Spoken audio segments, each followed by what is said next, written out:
siguro magtatagalog ako at mag-i-English. Sige. Pag-usapan muna natin ang corruption. Bakit nga ba ito nangyayari? Wala akong further research or nire-research. Base lang ito sa aking POV sa mga nakikita ko. Kasi, napakalaking budget.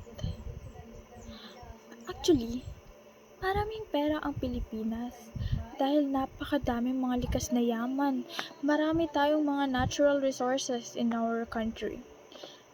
May dagat tayo, may mga bundok, at iba pa.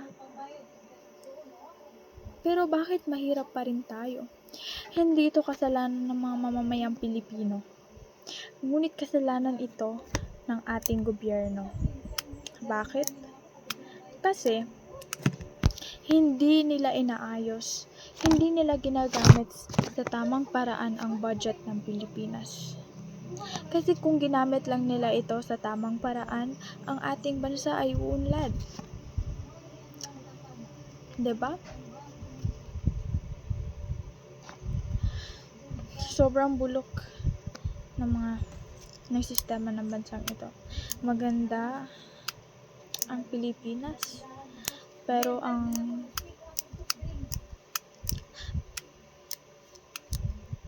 nagpapatakbo ng Pilipinas ay hindi maganda kung paano nila ito pinapatakbo. Bakit? Mapapansin naman natin sa mga simpleng bagay kung paano bumilis, lumalaki, or nagiging mahal ang mga bilihin at lahat.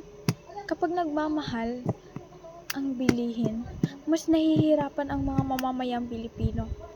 Isa pa sa mga napansin ko, minsan sa mga tao na may pribilehiyo na kaya pa rin nilang bilhin ang mga bagay na iyon, wala silang mga pake kung nagiging mahal na ba yung mga presyo ng mga bilihin ng gasolina. Kasi may privilege sila . Hindi nila alam kung ano ang feeling na naghihirap ka. Hindi nila alam